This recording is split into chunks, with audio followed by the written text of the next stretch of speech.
Francia vivía este domingo 7 de mayo su segunda vuelta de las elecciones presidenciales que convertían a Macron en el nuevo presidente de Francia.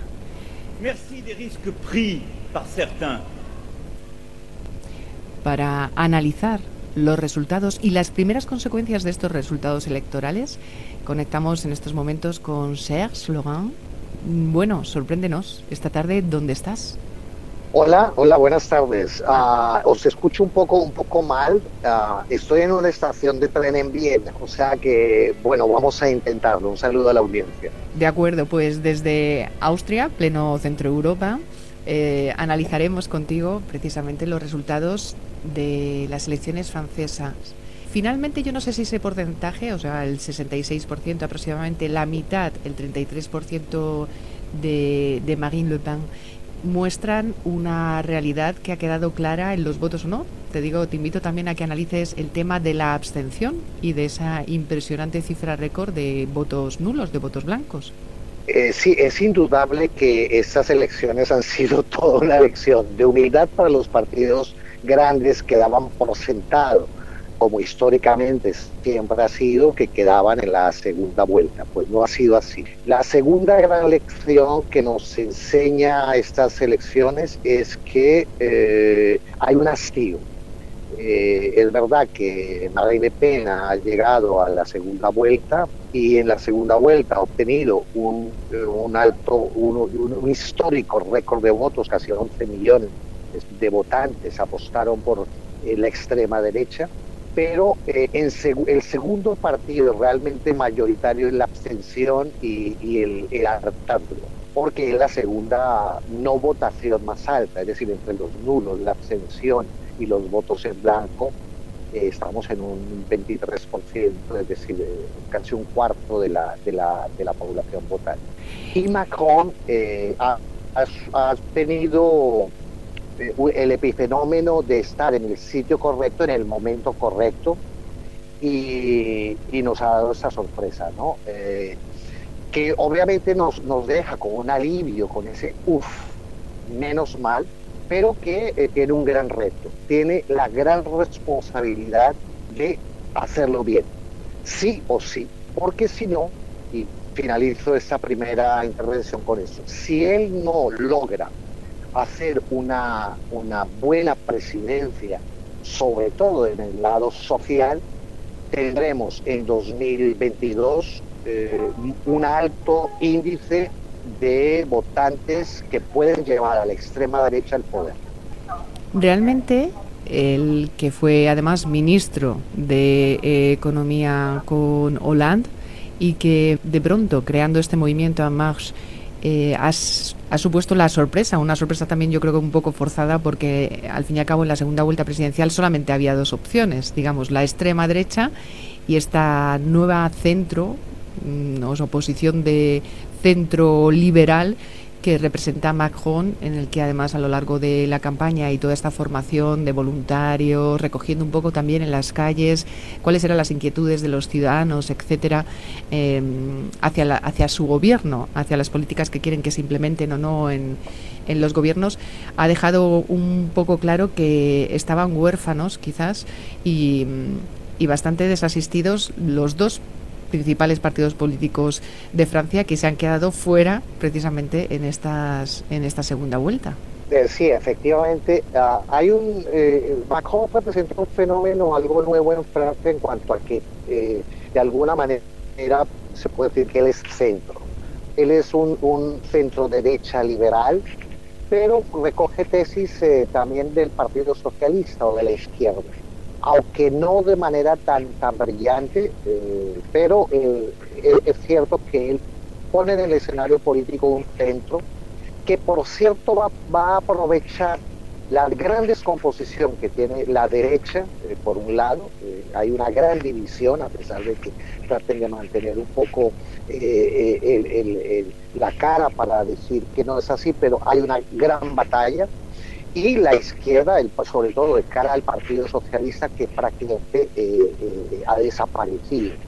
Algunos dicen que todavía está con tanto, pero porque uno de los retos que tiene la presidencia es de que no puede ejercerse la presidencia si no tiene una mayoría parlamentaria.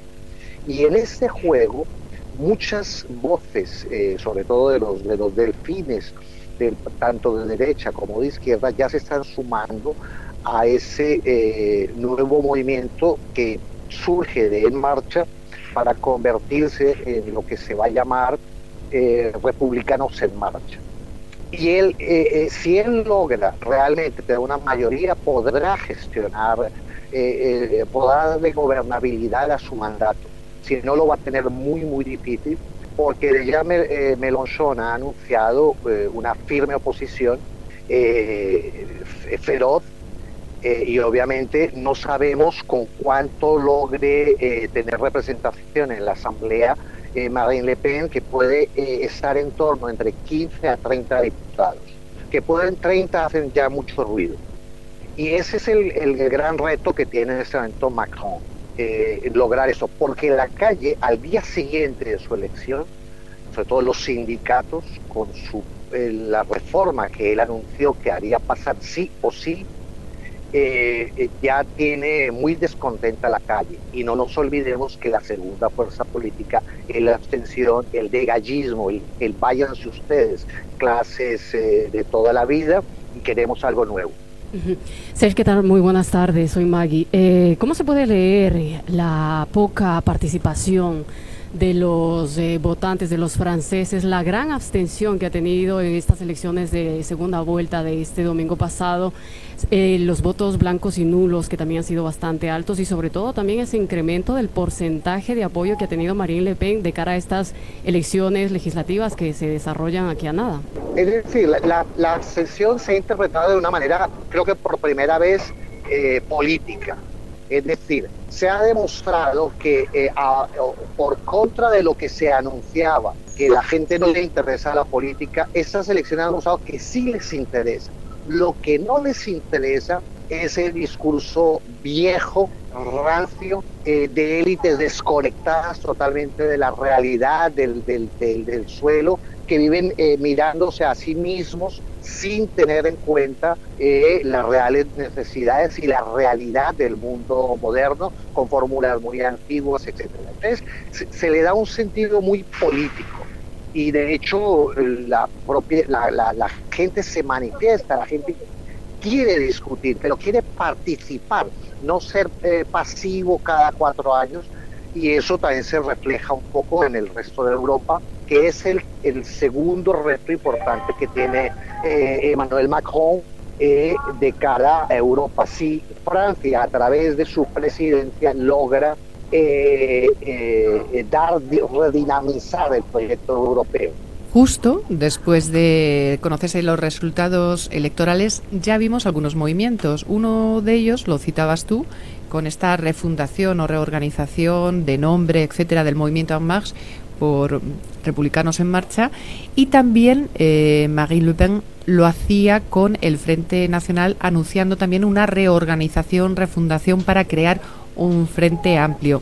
¿Cuáles son los siguientes movimientos que vamos a ver? Porque ya hemos visto también a Valls anunciando que se posicionará junto a Macron para las próximas legislativas, y el próximo domingo, este 14 de mayo, es cuando se produce ya el traspaso de poderes de Hollande a Macron.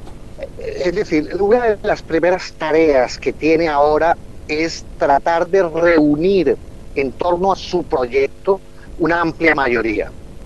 Obviamente el capítulo Macron, que pienso que no va a haber tiempo a estudiar, me parece mucho más de oportunismo que otra cosa, pero sí es verdad que en el antecedente que hace que Macron tome la decisión de lanzarse en política es que cuando él es ministro constata que son los aparatos del partido que inmovilizan acuerdos por los cuales votaba gente de izquierda y de derecha, se sumaban a propuestas legislativas, pero que al momento de refrendar eso en el Parlamento, las componendas de politicastros impedían eso, a pesar de que individualmente estaban de acuerdo. Entonces, bueno, él intenta lograr esa mayoría de gobernabilidad. Ese es su primer gran reto. El segundo reto, que él sabe y tiene conciencia de eso, es de que lo que no haga en los primeros 6 meses de presidencia, ningún presidente ya después lo puede hacer, porque entran las dinámicas del propio poder, etcétera. Entonces, él tiene prisa por reformar rápidamente. Y el tercer reto que tiene, que va a estar un poco supeditado a las elecciones alemanas, aunque realmente Macron puede ser compatible con la política de Merkel, como también con la política de Schulz, si es que Schulz logra llegar a la Cancillería. Y ese es un gran reto para Emmanuel Macron, lograr cambiar esa Europa que ha olvidado el aspecto social, el aspecto de los pueblos, de los ciudadanos de la Unión Europea, que es demasiado tecnócrata y demasiado monetarizada. Poco después de conocerse los resultados oficiales, llegaban las primeras felicitaciones, tanto de gobiernos europeos como desde el seno de las instituciones europeas, felicitándose o respirando porque no hubiera ganado, digamos, la xenofobia, el racismo, lo que representa el Frente Nacional, y que hubiera ganado Macron. Pero también, un día después, el 8 de mayo, que además es cuando Francia celebraba la rendición nazi, además que fue súper simbólico, se producían ya las manifestaciones, las primeras manifestaciones de esta Francia insumisa, descontenta, en zonas donde además habría ganado en la primera vuelta, pero de largo habría ganado el líder de la Francia insumisa. Se producían ya las primeras manifestaciones en contra. ¿Qué es lo que vamos a ver próximamente? Esa especie de pulso en las ciudades, en las urbes y también en el mundo rural. ¿Cómo crees que se está viendo por parte de la sociedad francesa?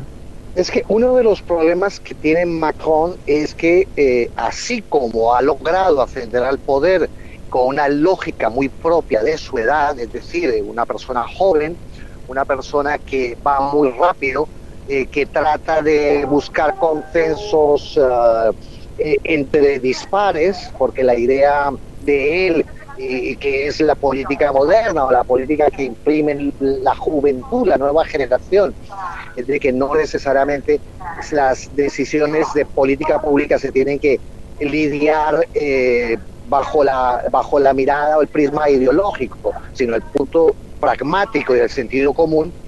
Pero también es cierto que dentro de su lógica de joven, pues es muy urbanita, es decir, está muy orientado al emprendedor, al ciudadano de la ciudad, y se olvida un poco de esa Francia rural, desposeída, que es la que realmente acaricia rápidamente esa tendencia del Frente Nacional o de los extremismos. Y ese es un gran reto.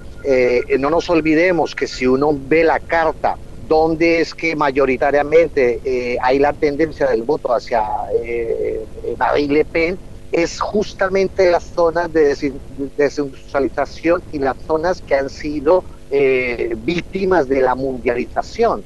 Así que y de alguna manera se está esperando su cara social, porque hay un componente en él que es liberal, sin ser extremadamente, no se le puede calificar de neoliberal, no es un Meyer, en fin, pero todavía le falta ponerle un poco de esa tinta social, y cómo va a crear colchones que amorticen esa reconversión que hay que hacer, que es indudable que le da el mundo actual, ¿no? En donde hay sectores industriales que hay que abandonar porque no son rentables, porque la propia inversores no son ni siquiera franceses. El caso de Whirlpool, por ejemplo, que va a delocalizar su empresa, pero claro, por mucha injerencia que quiera hacer el gobierno, es una empresa privada que tiene total autonomía en irse, y entonces, pero eso destruye